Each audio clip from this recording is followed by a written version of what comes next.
Jack, they're doing good. Look at wings. They're damaged. Ladies, gentlemen, Smiths of all ages, let's start gathering around so we can get this going. Although I probably will move the donut boxes a little bit further out so that we don't walk into the porch area and more though. Everybody likes warm donuts. Okay, yes, warm donuts will be good. Yes, I have. Remember, somebody brought bagels one time and I toasted them at the porch. It was tasty. That's where I got the red stuff. So be careful. Thank you for letting me know.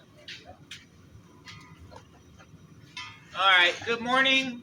I'm your designated loudmouth, current president, Tom Navla Gonzalez. Nice to meet you all. We do have most of our board members split around the room. Please feel free to ask them any questions that you might have, including, how can I volunteer? How can I become a board member? Hey, I'd really like to learn to be treasurer, or I'd really like to be secretary. We love questions like that. Please, please volunteer. Please feel free to join us. We're happy to have you. Looking at you, James. All right. I'll be handing off to Charles Jackson here in a bit. He's our great smith that's decided to come down and demonstrate the herb chopper, correct? Yep. So we'll be going through that in a bit. And of course, thank you very much for our site location sponsors, Pace Ironworks. If you get the opportunity, please make sure to do so safely. But there are some beautiful artistic pieces all throughout the property, especially on the way out. I know there's a fantastic metal spider web that's just amazing. Last time I was here, I didn't see it this time, but there was like a metal tree that had a lot of detail hidden in the leaves, and I think there were bats in it, if I remember correctly. There's a lot of really cool stuff that goes on at this location, so if you get the opportunity, please feel free to give them a look, as well as just as you come in, you see the black and white images, you see the color ones. I'm not sure exactly how they're doing it, but they are some fantastic artwork, so please make sure to give it a look. And if you have any questions, make sure to ask the owners of the property, as well as thank them for having us here. Remember, if you need the restroom, it is in the building next door. There's also a great demonstration of a small, medium, large power hammers that I'd love to know more about, but that's just something that I would like to know more about. Next thing, we're very happy to have these demonstrations on the regular schedule. Reminder, if you are interested in demonstrating, please let us know. If you know what you want to see, please let us know. For example, we are hoping to get Rob Gunther to demonstrate for us in December. Every year, he's kind enough to ask us what we might want to see. Usually a young guy like me just looks at him and goes, well, Rob, whatever you're willing to demonstrate, we're willing to see. And apparently that's not the most polite answer.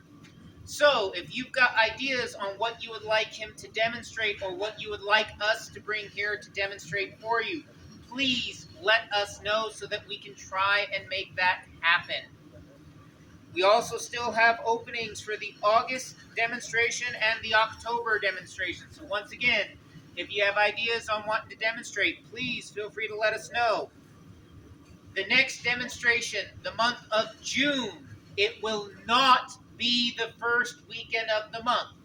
In June, the demonstration will be on the 27th of the month. The 27th of the month. We're going to start promoting and getting that information out now because it is a change to our regular schedule. But please be aware, June will not be on the regular time. Hopefully we will still be at the same regular place for the June meeting. July, August, okay. In addition to these regular demos, we have started to have our workshops. They're doing fantastic. We're getting a lot of Smiths very close to finishing the Abana Level 1 curriculum. We're down to forge welding. It's still very good. It's going great. But in addition to that Level 1 classes, we've also been having beginner workshops. A lot of that has been, hey, here's some projects. You want to do an S-hook, you want to do a J-hook, you want to make a steak flipper, you want to do this, you want to do that.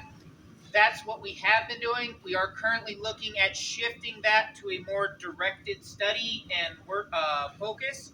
Right now, we are hoping that next month we will be making a dreaded project, a bane of projects. One of those things everyone thinks is very, very easy until they have to do it. We're doing spoons. That's right. Spoons, those things that if you make them too thin, you're going to cut your mouth. If you make them too thin or you work them too difficult, they're going to snap on you. They're almost as difficult as forks, if not more so. So, if you want to make a spoon, please join us next month. We're hoping to have that process lined out, and then we'll start trying to figure out what to offer to each of our beginner workshop days. I understand it is still a bit early in the year, but something that we want to start talking about early and often is the state fair. State fair's coming up. Registration is starting to open up. We're going to try and get our same spot, same deal, and all that kind of stuff. We're always looking for volunteers to come out and help demonstrate. We're always looking for items to go out onto the booth for sale since we usually run out by the end of the event. A couple of rules on that. No weapons, period, bar none. No weapons. We also prefer it to be, handsmith items. We're not there to sell junk. We're there to show the craft. So please keep that in mind as you're going about. And if you are selling stuff, we highly recommend that you be there for at least one day to volunteer to help do that. Also explain your items and go through there. New this year, something we want to try. We'll see how well it goes. It's a bit bold. It's a bit daring. We actually want to go into at least one evening of smithing. We're aiming for the first weekend when the 4-H kids are there. The 4-H kids are usually having to work all the day, and they don't get the chance to look at anything at night. And a lot of their families shut down, or when they get off of work, they go to the fair to see all of the kids' items there at the barn. So we are hoping to have a night forging at least one day at the state fair this year. So if you are interested or able to volunteer, we're thinking maybe Friday night into Saturday of the opening day or Saturday into Sunday. Please feel free to keep that in mind and let our treasurer and our usual point of contact who runs the entire thing, Jake, know what's going on. Any questions about the state fair, the workshops, the demos? All right. Something that I want to touch on, we've been doing the trade items for a while. The trade items were something that was done a couple of years ago. We brought them back. We started off because somebody got a book with like 101 hooks. I don't know all the details, but we did hooks for a couple of months. And then we did candle holders. And this month, they decided to do something different. This month, there was no finished product requirement. Instead, they said start with a 1/2 inch by 1/2 inch by 3-inch piece of material and make there's a reason I might not be doing the math stuff. I don't know. I'd make jokes, but I know I'm on camera. Teresa would be proud if I made the joke, but I'll behave. The point is, be careful with 3 inches like that. Look, I was trained to be a fisherman, right? It was a big fish, all of 3 inches, yes. Either way, this was a unique thing because it made you look at basically a piece of clay and think, what can you make out of it? And at least one of our smiths took this to be a very interesting challenge to see how many different items they could make out of that material. An obvious one might be a die. Another one might be, hey, if I stretch this out, can I make an S-hook out of it? How much can I actually move? I know at one state fair there was a whole lot of chatter on, hey, if I start with a railroad spike and I have a power hammer, how far can I actually draw this railroad spike out and how much material can I get from that? And there were some really interesting stake flippers that they were able to draw out and make the thinner point to do the stake flipper while keeping a thick handle. The hammer that's back there, it's like about that big by the if you get the chance, take a look at all of the different stuff that was able to be made out of this idea of just having a 3-inch. Yeah, and there's And what yes, 3 inches looks like. So from this, It used to be brown. that. I'll just probably put them all back there. So if you get the chance and you wonder what all the little knickknacks are, that's what it is, and that's really what I like to see about trade items. Is not only do you get to take something that you made and make sure it stays in the club and go to something and get something that another member made, so you have that connection. I know Thomas Powers was very happy to show some of the items that he got.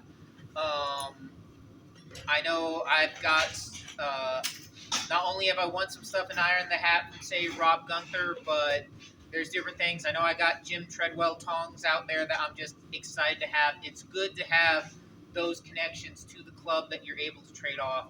And remember, you don't have to be a master smith to do this. It's what you're capable of and what you're willing to trade.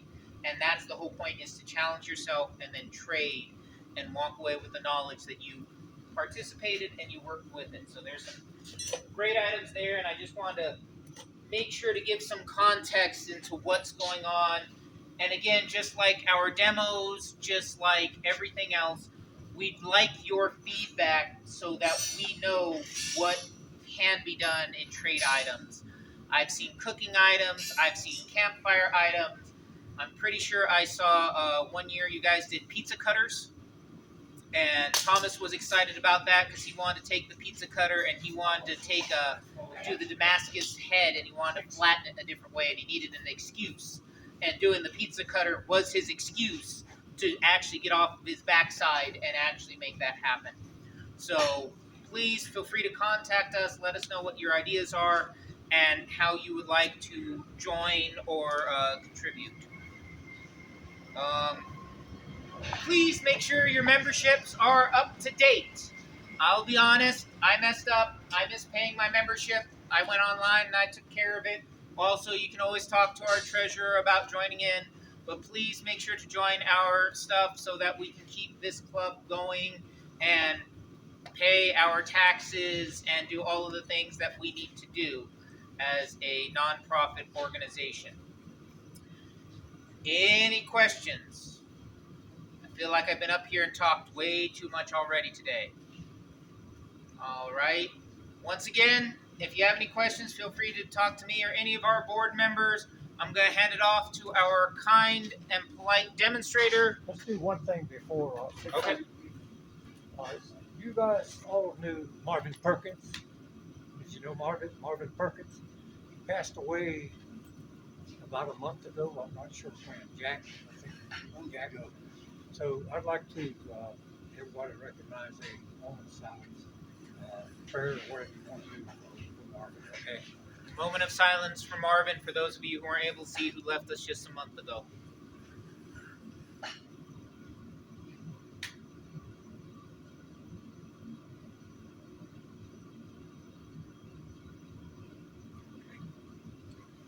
We really do want to try and keep our members in our hearts. We've lost a number of them, especially over recent years.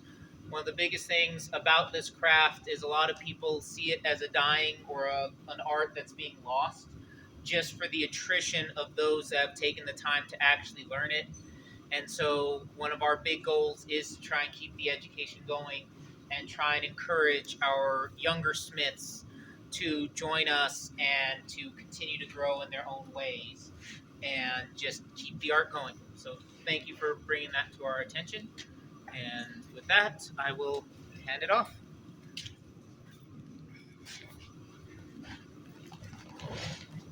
Well, thank you everybody for coming down. I'm going to pass this around. It's kind of the pre-form I use for these little herb choppers. This is some either 1095 or 1085. It was in my scrap pile. It's kind of mixed with both. I never bothered to write on this piece, but it's a 1/4 inch thick by 2. And I just kind of keep this part of the blade there terrible at math. If I gotta do shop math, I gotta take my boots off. That's not very comfortable. I usually try to do about a fist width right there, and then keep it about a half inch by about another 3 inches. And this one, since I'm going to do a decorative handle, I've kind of come in and made this little point right here so I can make a leaf for the top of the handle. So as that comes around and gets forged out, it has a nice little spot for your thumb where you can kind of use it to rock while you're chopping it. So I'll pass this off this way.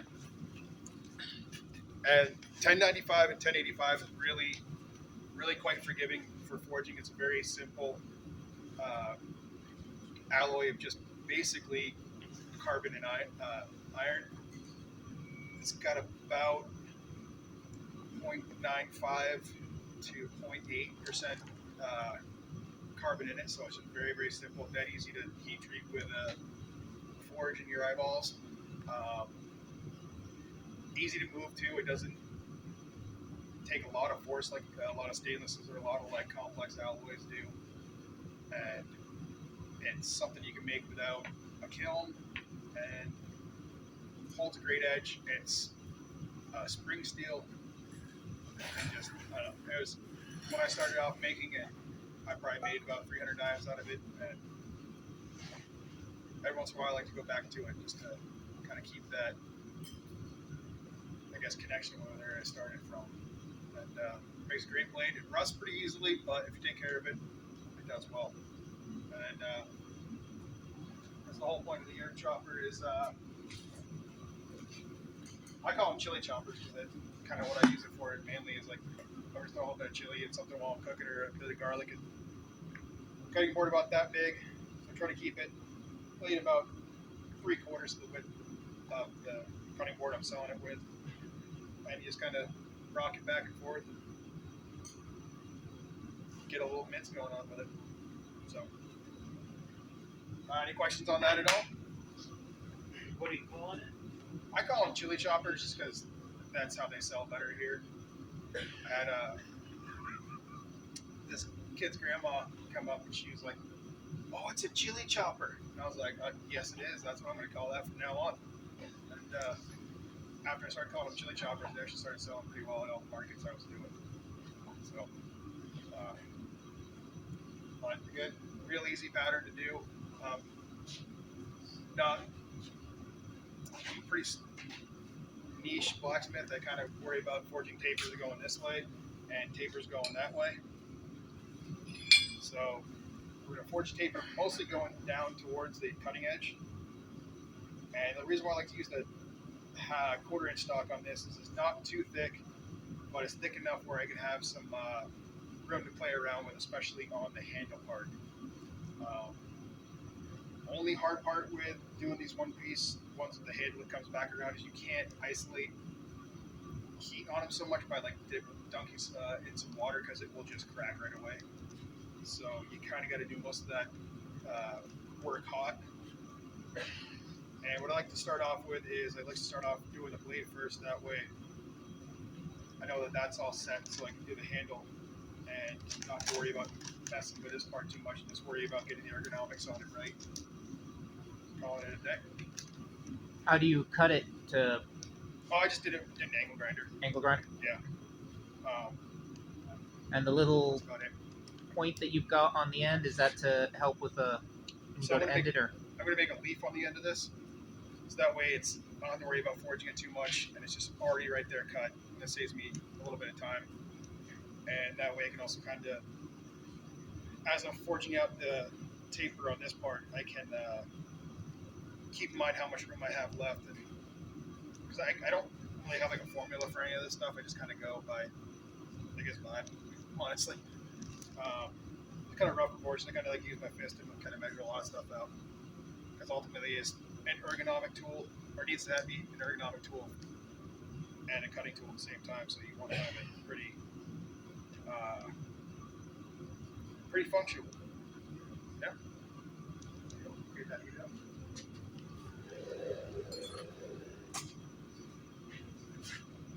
Very flat. Huh? You can bring it up more if you want. Are there any flat tongs anywhere? There's something about this long.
So with the 1095, it doesn't like to heat it up too super hot because the grain will just start exploding in there. So I like to keep it pretty close to a light orange as possible. If you get like real hot, it just gets real brittle at the end process. You can kind of heat or thermal cycle it, get that to come down a bit, but it's easier just to kind of mitigate that at the beginning processes.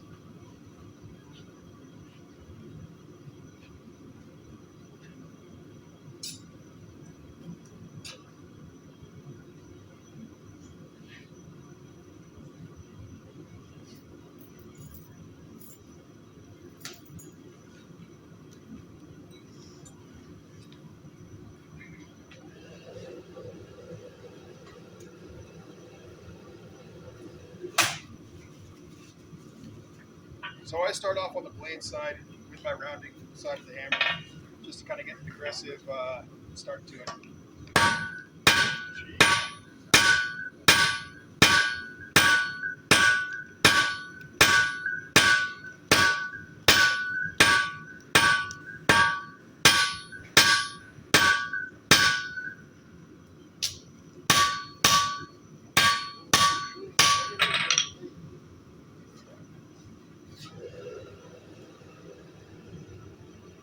What was that? They were impressed by the thud that you got. No. I don't know why I like using the 4-pound hammer for a lot of my work. I guess a lot of aggression now. Moves the metal, right? That's what we want. Moves it very fast, especially with the blade steel when you want to kind of keep it as hot as possible. Especially when you're working with stainless and stuff like that. If that starts to air cool, it'll snap on you real fast. So what kind of, since you brought up the round side, etc., what kind of, explain your hammer, please? So it's got a pretty aggressive rounding side and a very, very slight rounding. I call it the flat side. Just to really kind of move stuff with this and then straighten with this side. And you said it's a 4-pound? I believe so. The guy up in Michigan custom made it for me because I still haven't made a hammer yet. One of my goals for this year, so. We eventually want to do a workshop. Hasn't happened yet. So. Nice. Please let me know on that.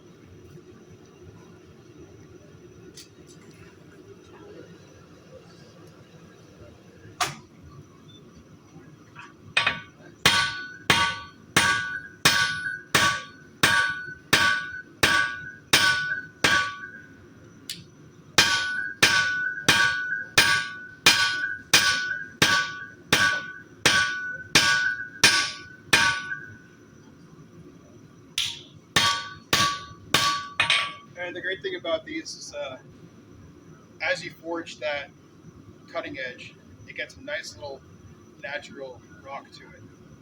So they're a pretty easy beginner project. You can make a ton of them in a day too if you want. They're just kind of fun little projects. So I try to get that down to just about 3:30 seconds or so.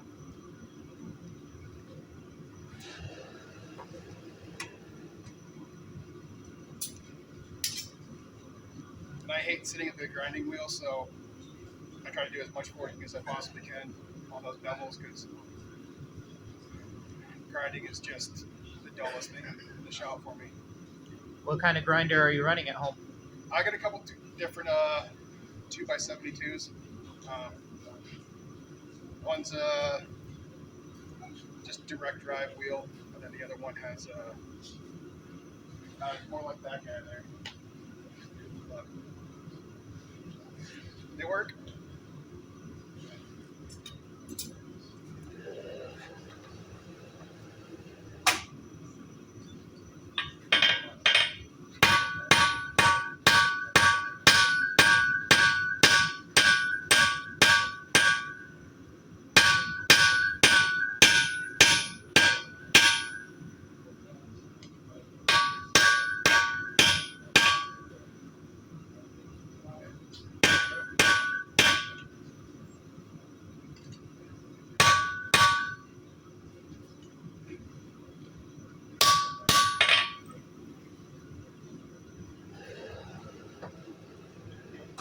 And as far as height on those, I like to be about anywhere from 2.5 to 3 inches tall, just for the blade part. Tend to stick more towards like 2.5. If you get anything much higher than that with the handle height, you get a little easy to torque it to one side or the other and possibly cut yourself. But you don't want that to happen.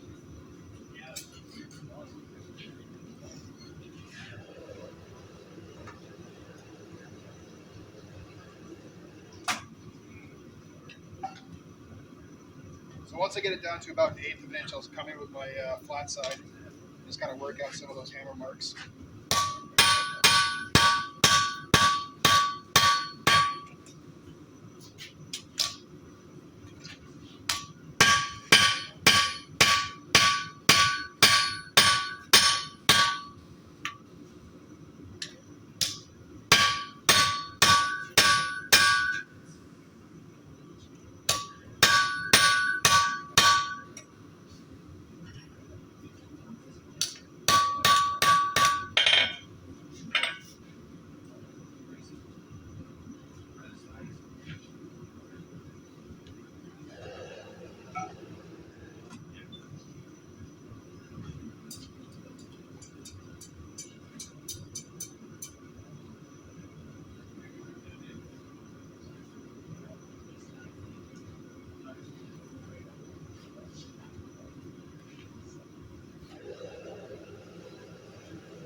And right about there is where I'll start kind of cleaning up that edge just a little bit.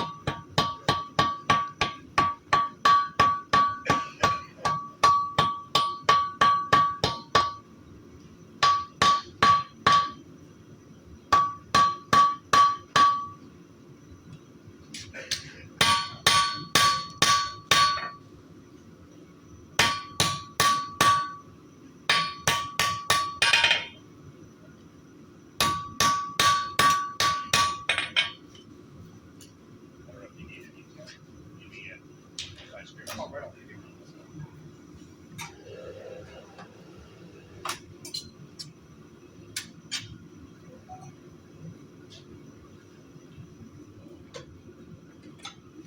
And then just to get some texture up on the spine of the blade, I like to use this setup because I got a nice little matching die at the bottom, a nice little beating hammer there, and it makes a really nice clean pattern on both sides. It's predictable. Sometimes if you have a little bit more meat on one side, you're going to quench. I'll just warp your blade, torque it to the point where it's not even worth trying to save it. If it doesn't crack it entirely.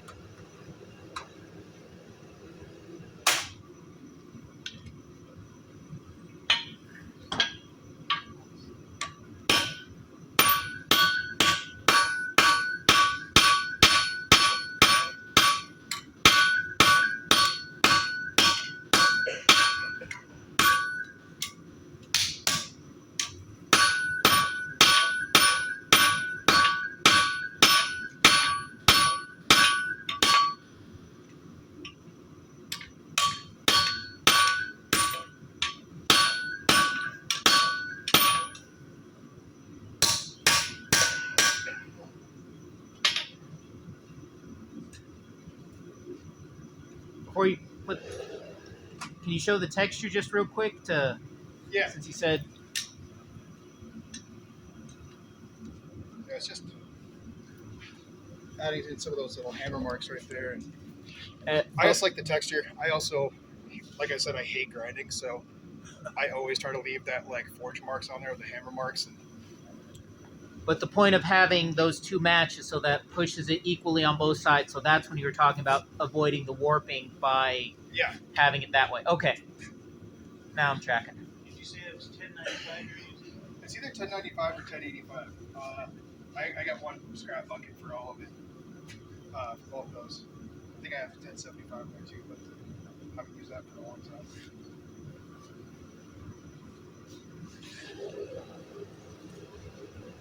But I am fairly certain it's 1095 and 1085 and 1095. There's not much difference in heat treat, so you kind of get it pretty close. Do you find those two seals a little more forgiving than like the Super other forgiving. S7 or some crazy shit? Stainlesses? Yeah, the stainlesses are not forgiving at all. You really have to have a kiln for those. 440 you can sometimes do. You get a decent heat treat with just a forge, but if you're doing anything stainless or even like some higher alloy, high carbons like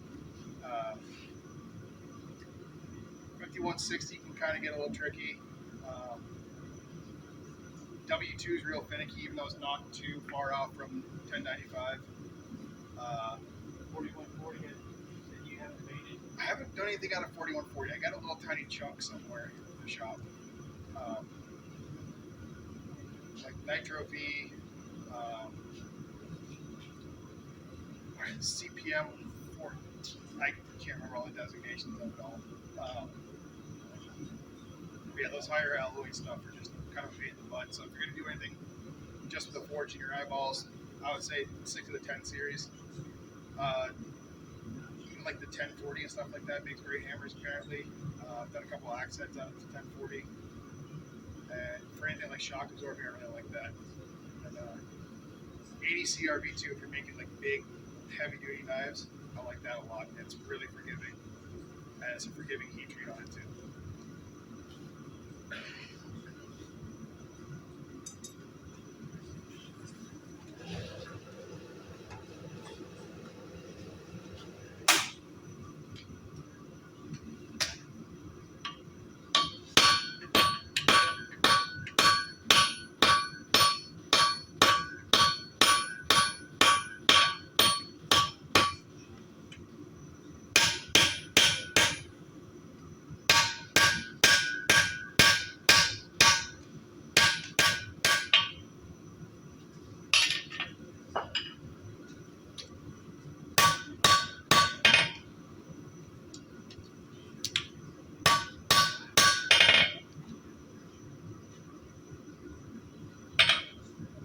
So that's about where I keep or do it for the blade. You can see it already has a pretty good taper coming towards the cutting edge. And not so much of a distal taper, just enough to kind of keep it a bit elegant looking, I think. That way. I don't know what degree that would be or anything like that, but just looks right, I guess. Hey Charles, I had a question for you. Yeah. Blade edge. Yeah. Like a glancing flow towards the edge. Trying to balance the two. Once I start doing the straightening, I'll do kind of a glancing blow with the flat side, just to kind of keep it moving a little bit closer to the edge. And I'll lift it, the piece just a tiny bit up. I like to kind of use this side of the angle and do it that way.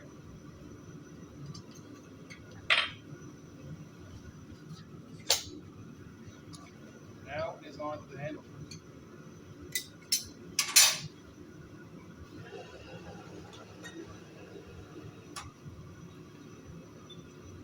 But it's a good little intermediate project. And it's different from like the one-piece blacksmith's knife where you make the blade and then move the handle around. It's a little bit different from that. And if you like to buy them. I sell them for $150 with a little cutting board.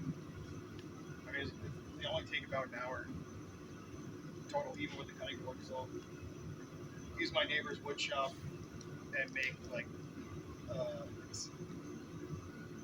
13 by 12 by 24 sheet of the cutting boards, and then we cut them out in this sled saw.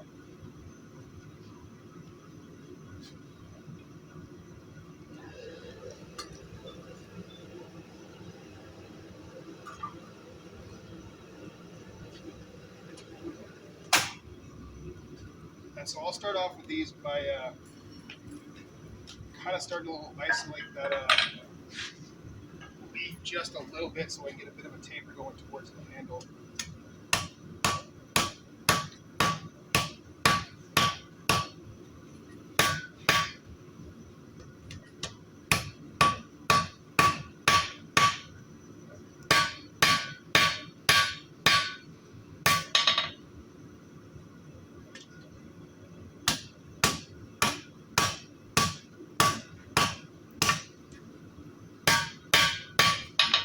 And normally I would use my straight bead for that. So it's not quite as awkward, but I forgot that.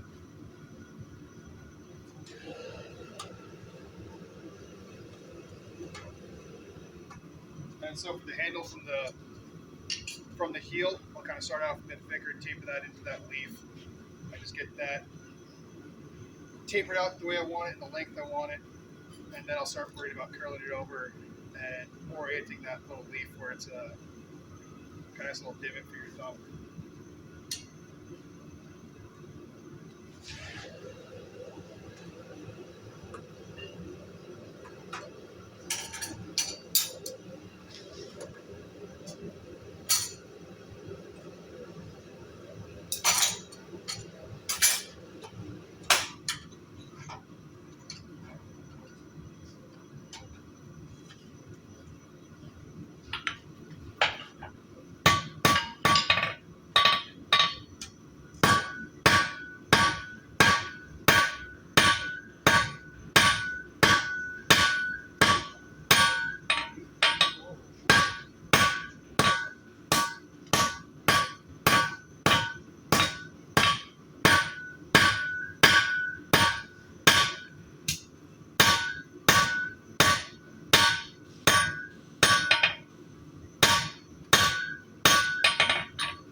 And once I kind of get that set in, I start kind of going a little bit more aggressive on the horn with it.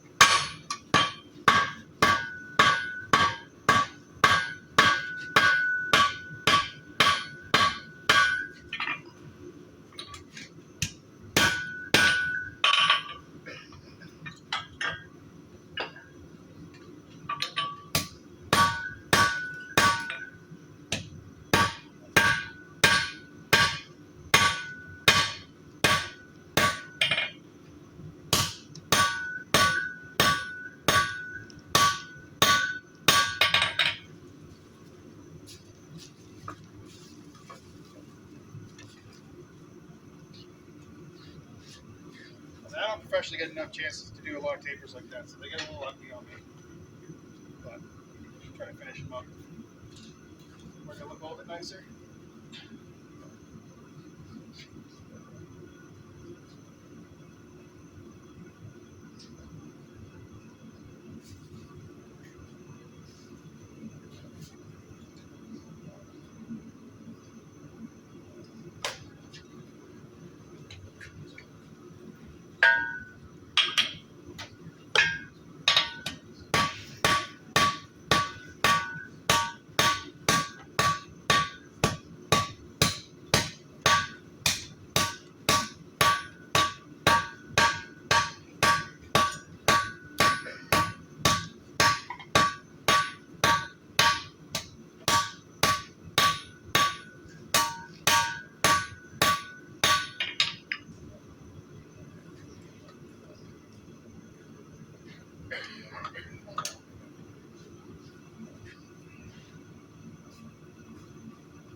And once I get that taper down to about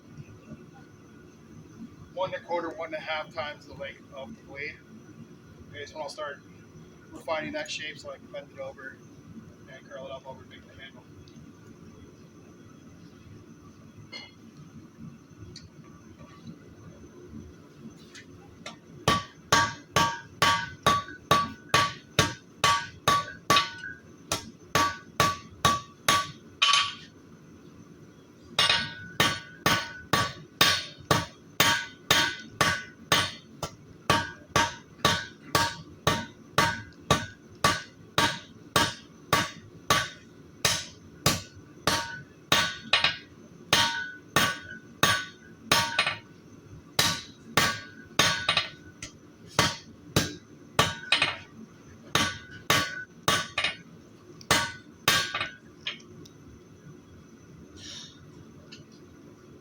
And one of the things I like about the 10 series is you can heat it, or you can hit it till it turns black.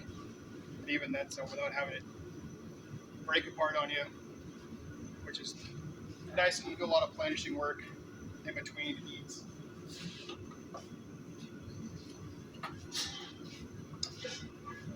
He said with your heat control, you aim to keep it about an orange, and you're willing to go that far. Yeah. When you're working these, do you only work one at a time? Do you have a tendency to work? If I'm working high carbon like this stuff, I usually only work one at a time, or I'll work 5 in succession. Like I'll forge in the blade side on 4 or 5 of them, then I'll do them in succession each one. Kind of batch them out that way, but I've had the grain just explode on me too many times, and nothing is worse than having someone call you up or email you, be like, "Hey, that blade snapped halfway through," like the second time using it.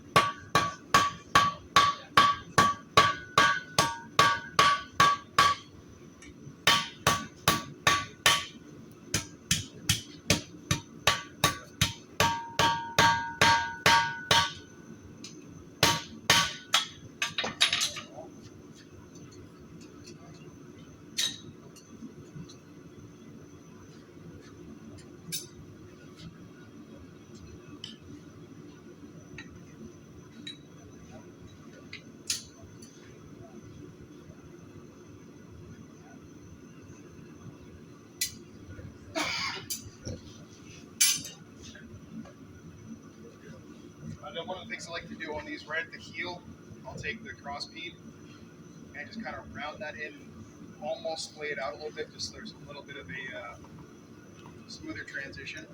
And it makes so your finger doesn't get caught up there, bunged up on it. So what does that 1095 hold the edge? And it holds an edge pretty well. It's not the best, but the thing I like about 1095 is it comes right back to life with a honing rod. And it's very, very easy to sharpen. You don't have to have any crazy Japanese stones. You can just use some like Arkansas stones. Those work perfectly well for it.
It just makes that transition look a little bit nicer, I think. It shows just a little bit more intention than just leaving it a straight kind of right angle. And might try to lengthen that out a bit more now that I look at it, but that's about where we are for that phase.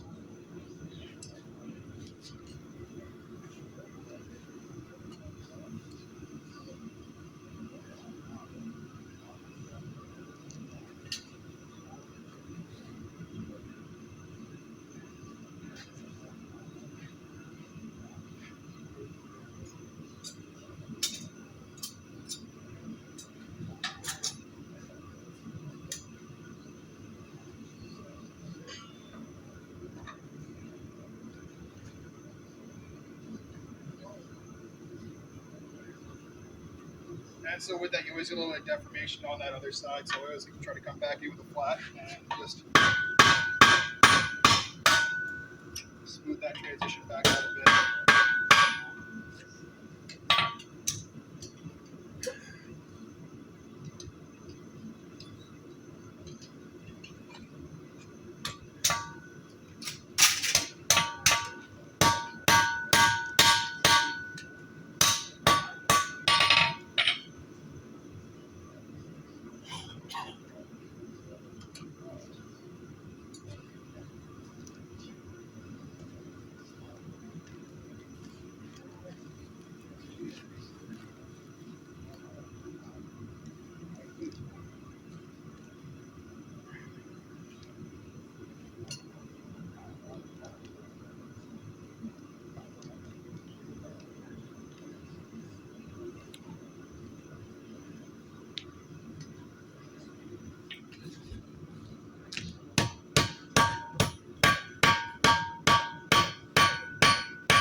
Thank you.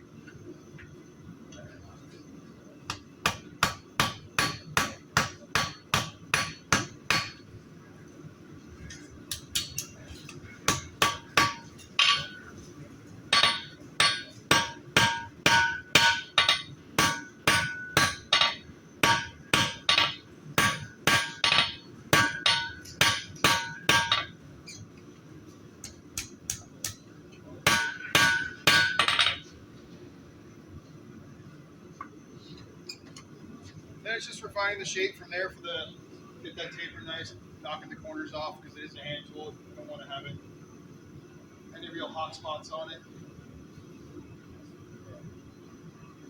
That make it uncomfortable to use.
that's where I am with the handle right there. Then next we're gonna start forging in that leaf.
And since I'm absolutely terrible at chiseling work, I just tend to go with the round side on that smaller feed hammer and just kind of make it look the best I can.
Sometimes that was a little colder than I probably should have taken it. You can like once it turns black, you got a few seconds, but what was that? I've done one with the 1095 or 1085 on my subscription. Yeah. The S7 ones that are costing all ones. Yeah, oh, 01 is terrible. I hate it. That shit. Yeah, I tried using 01 a long time ago, and I could just never get the hang of it. So, like I said, I'm a fairly specialized smith. I don't do too much decorative work, so that's about the best of my ability for a leaf. Probably should have done that whole thing where you make 100 of them first before you do anything else. But 01 is actually okay if you're just doing strictly stock removal. yes, No forging. I made a few stock removal ones out of some 01. Those came out all right, but everything else I've Pretty done. good knife. Just take the bar stock. Yeah. Strictly stock removal.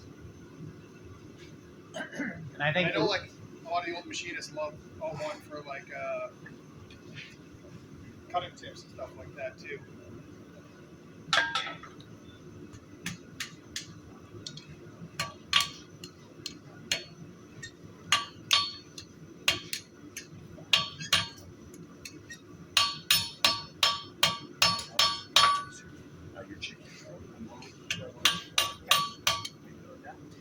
And then before I start twisting it over, I just ever so slightly like to just kind of give a little bit of a dome. That way your thumb can really kind of rest in there nicely.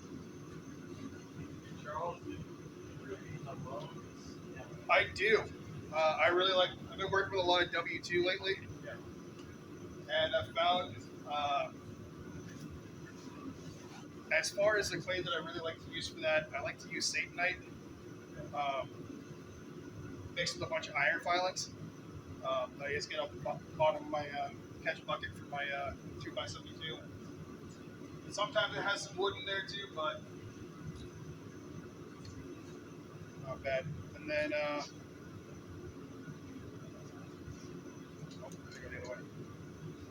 That's something I always forget too, is making sure that that is orientated the right way. And then at this point, I will just kind of double check and make sure that the geometry on the blade is all good and where I want it to be. If there's anything off, it's just a lot easier to correct it now before the handle goes on.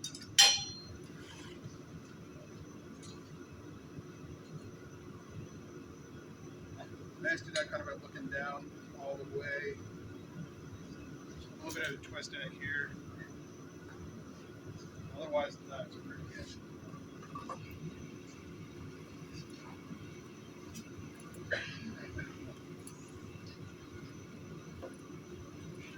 Yeah, the home ones are real fun to do.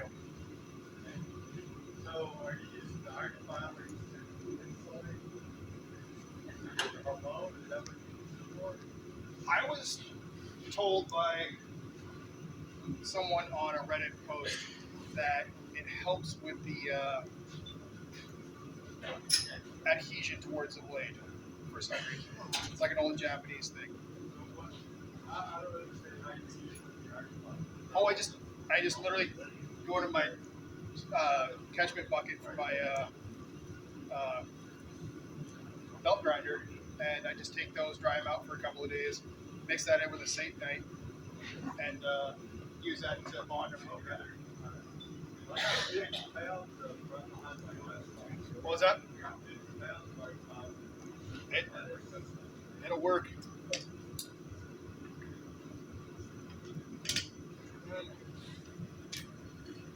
Also, just try to clean up as much stuff as I can ahead of time.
go just about where the base of your thumb will be, about 80% of the way through the blade. That way it gives a little bit of torque on the back, but you can also have enough room to kind of lean forward in that rock.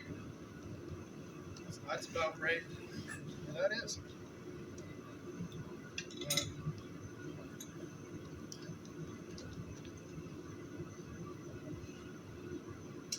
Once it gets a little cooled down, I can do a little bit of final adjustments on it. That's going to need another heat.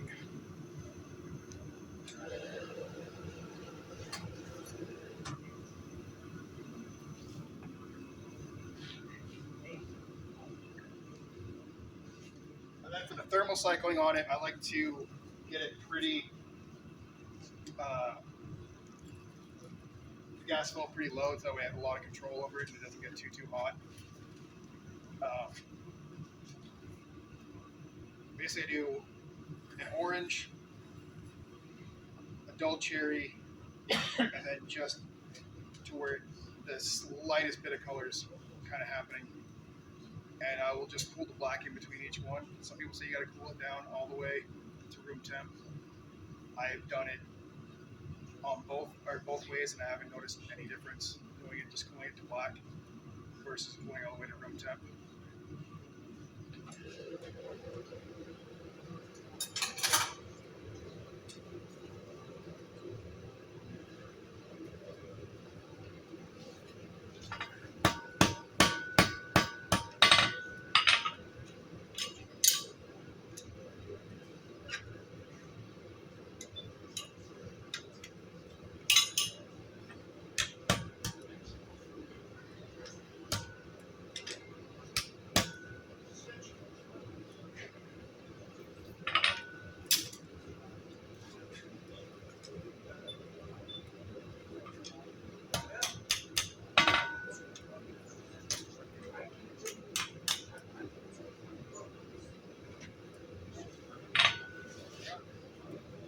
So that is the basics of that.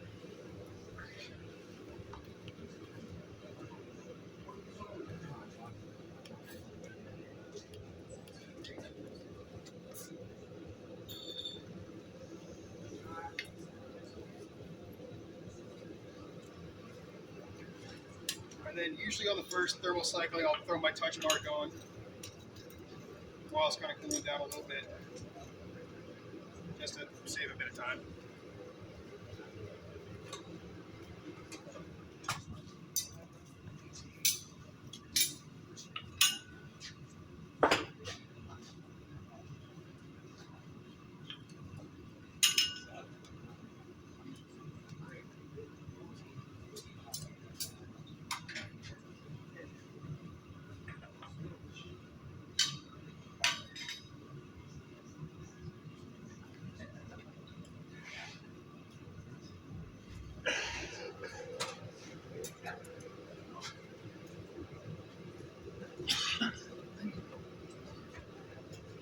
Now what I'm looking for right now is to get a uniform color all the way through as best I can. If the handle is a little bit different than the blade, I'm not too worried about that. You can make a case for that being a bad thing, but as long as it's pretty consistent, you're good.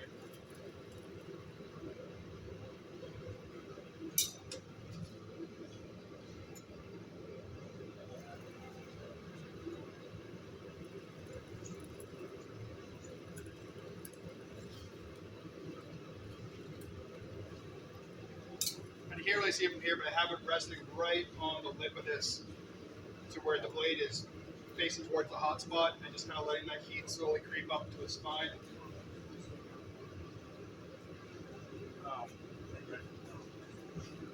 I tried it where I would move it in and out of the hot spot before, and I found just finding a consistent spot in your forge and letting that just kind of soak in has a much better result.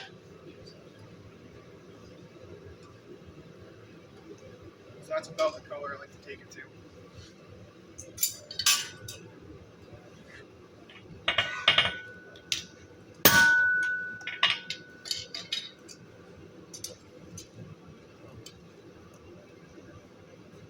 So I'd make sure I didn't deform it too bad there.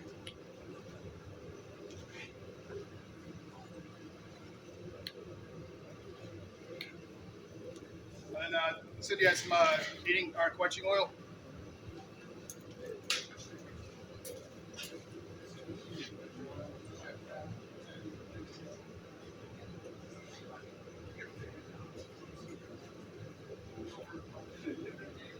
Yeah.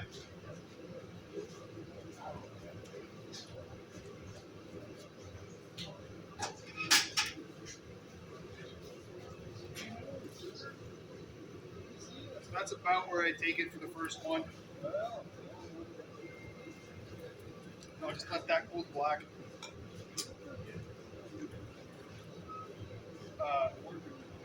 Normally I just try to find a dark spot or just keep my shop doors closed while I'm doing that. But I'll kind of like, it's got a little nook back here. I can just kind of put it in and wait for it to cool. I'll try to swing it around or air cool it faster. I find that just kind of speeds up the process a bit too much and it can make it brittle. I don't know if that's true or not. It seems to be.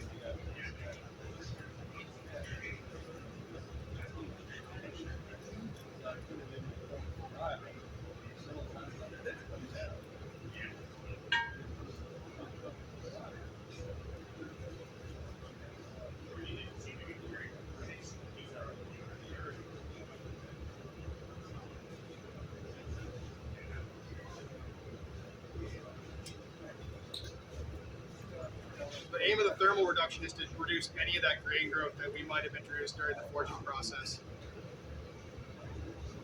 And if you do a gradual cool down with it, it just shrinks those up, makes it much more tight, cohesive crystalline structure, and makes for a much better, more durable, longer lasting edge.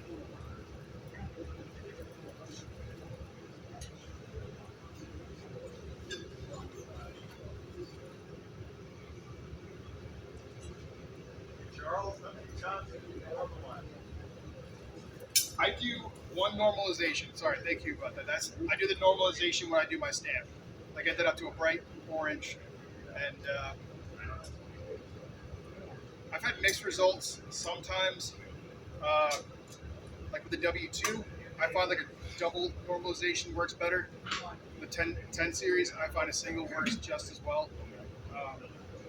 I went through about 15 feet of blade steel one month, just figure out different heat treat cycles and tempering cycles and seeing how all that stuff performed.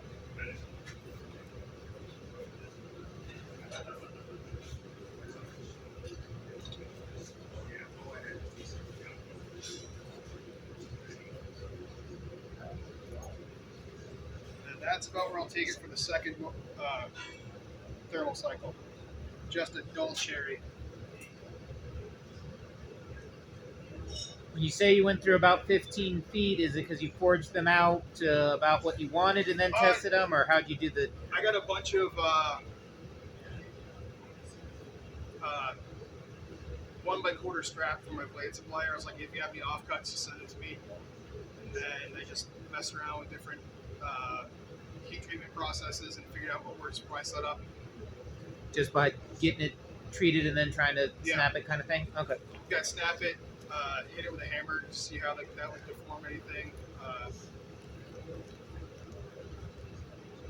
That was a very good learning process for me. Got a lot of insight into how everything kind of worked.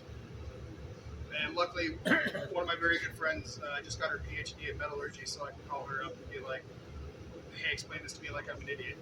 Because I am, especially compared to her.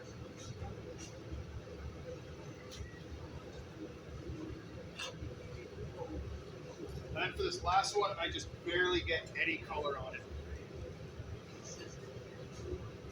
And that seems to work really well for me.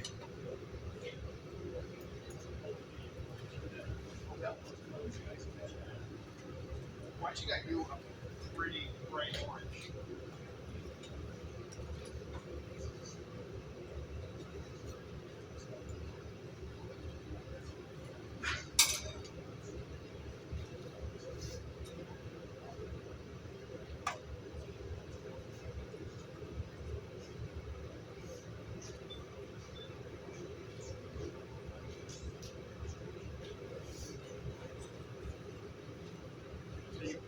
tell there's just a little bit of color on that cutting edge. And on this one, I'll let it cool down pretty well, just to give it a little bit of time to relax.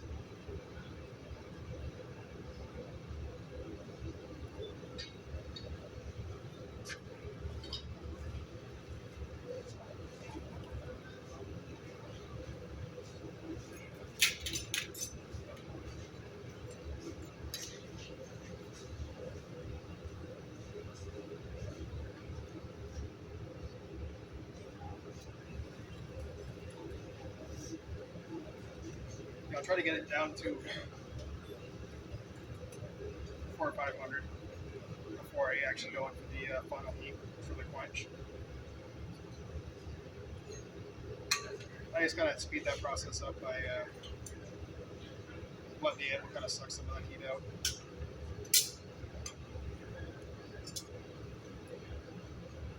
Which is a good project if you ever have a day of forging ahead and you need to do some of this stuff before on a cold day, kind of get your animal heated back up.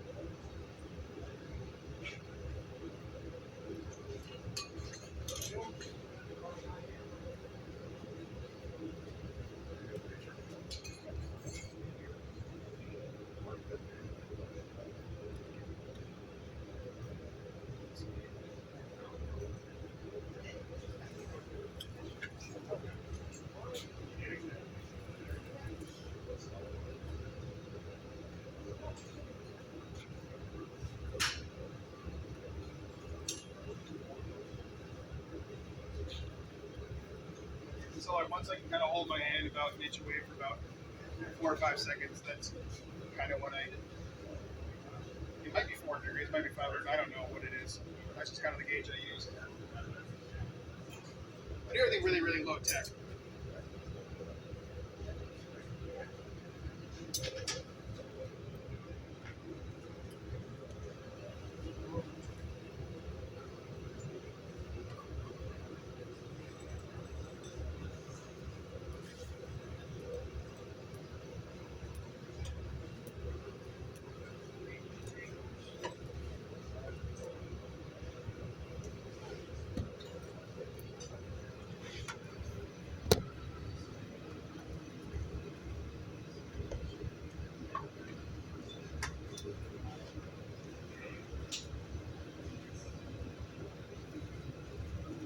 So for the final heat is where I really try to keep it moving. Make sure that I'm really getting that even, because that will really cause your blade to crack if you don't do it right.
So maybe you can get it right around 1550 Fahrenheit and just kind of let that soak for about a minute or so, just to kind of get some of those carbides dissolved into it.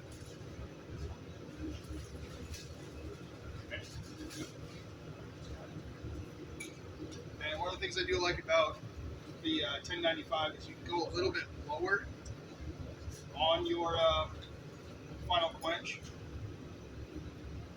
and that'll also help mitigate a lot of that grain growth.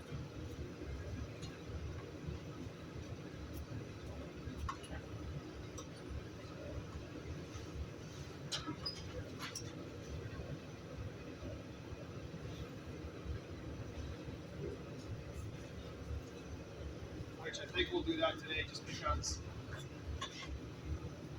we don't have a kiln with us. That's about where I go.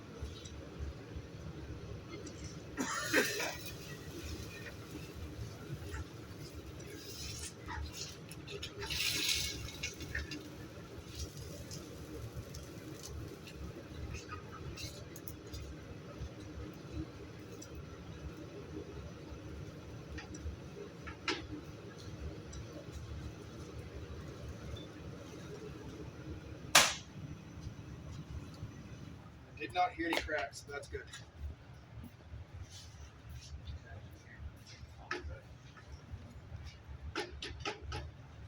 I'll get a rag. I got one.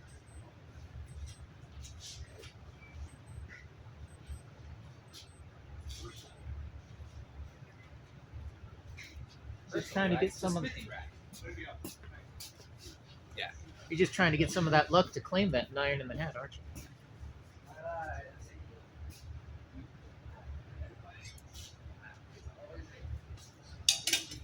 So that looks like it did not crack, which is excellent. That would be embarrassing. Then I'll let that cool down to pretty much room temp. And then I will do a quick torch temper. Is there a torch anywhere? Just a little propane one's perfect. I'll just set that up in there for right now. Any questions on this so far? So you talked about your pulling strikes when you were doing your flattening. Mhm. Any tips or tricks on when you set it on end and we're trying to refine the edge? Because I've seen some people try that and they immediately roll or do damage. So any As perfectly perpendicular as you can get to it, and perpendicular to it, and just go light. go light. And I Yeah. noticed you were doing it over the horn, but I'm assuming that's because of the maintain the curve that Yeah. you've got. If I was doing a straight blade, I'd do it on the flat, but since it's on the horn, that makes it very, very, very easy.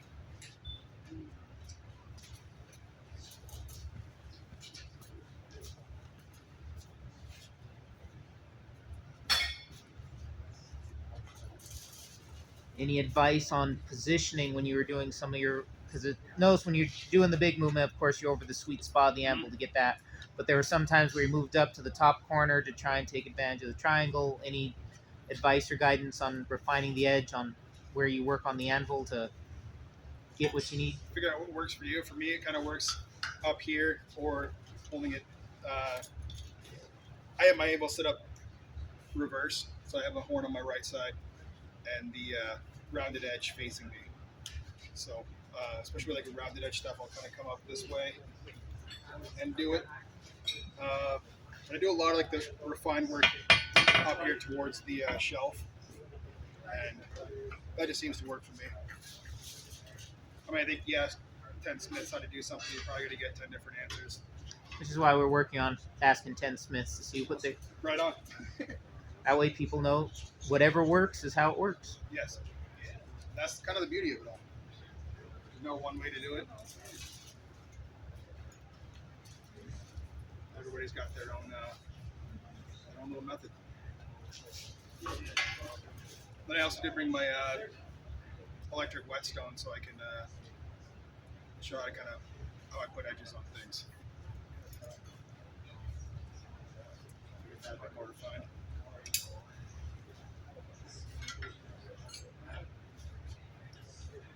That's at about 200 now. Well, just once it hits about there, I feel confident that I can cool it off in water so I can start working it.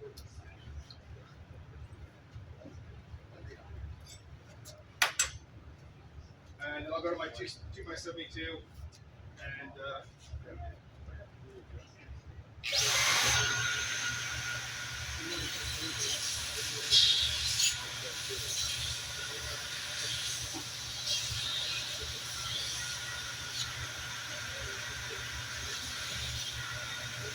I just sort of clean that profile up a little bit.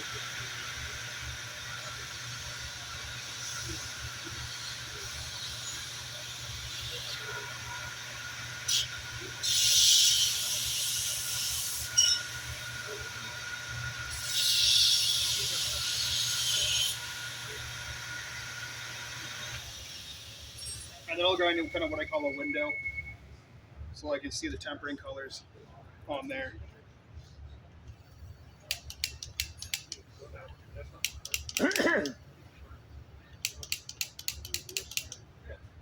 There's another bottle in there too. If needed. No, get a lighter.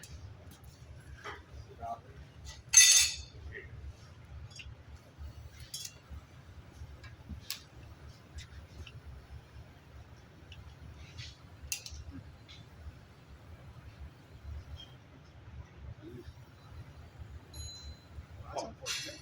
All right. So what you can do instead, if that torch isn't quite working like that one, you still got some residual heat in your forge.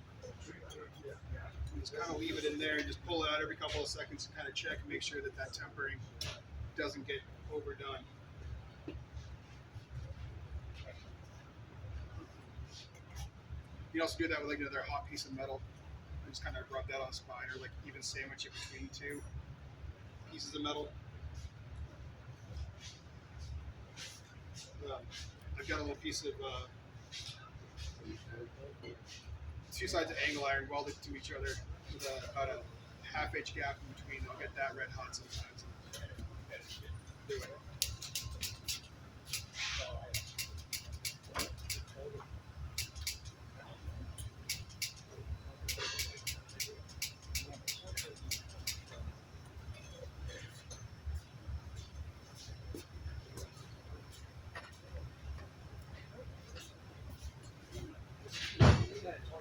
Charles.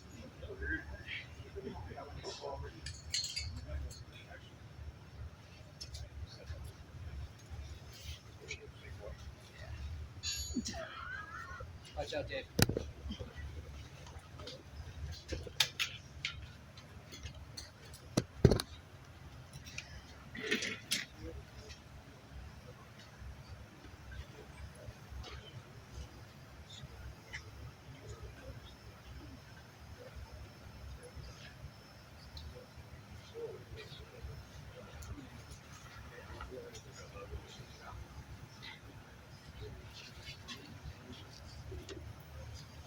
So I'll start with the spine and really just kind of use some of the residual heat just to get it up to that cutting edge.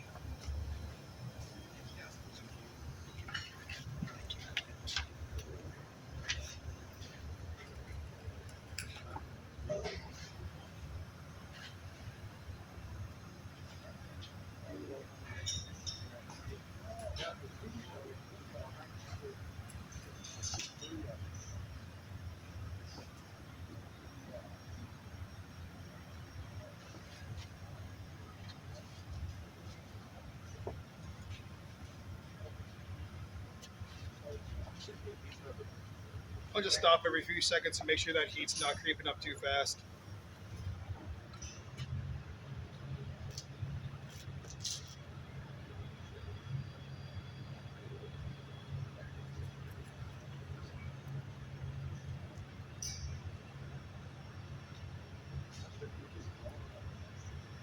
And we're looking just for a nice straw color.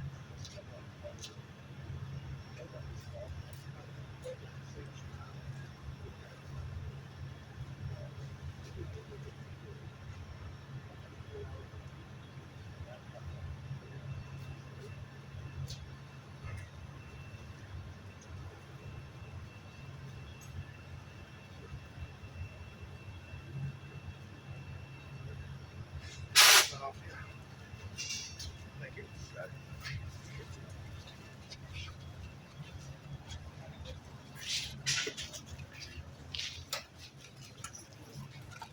Run away.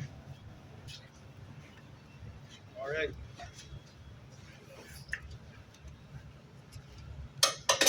So that is the most nerve-wracking part all over with. And then we'll go over the slack part of the wheel on here and just get those bevels cleaned up a bit and a bit more refined. So that way it's a nice, good cutting edge.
And then you said you were going to use your Yeah, I've got an electric Another- bus going out in the truck.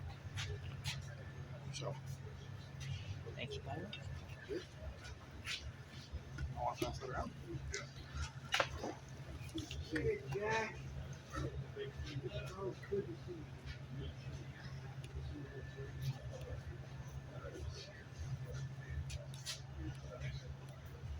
And that arm might not be the best for the rocking motion Yeah, right no, now. not too much. That's what I got on one arm for. Trying to get some of these guys to hire me. They don't want any 8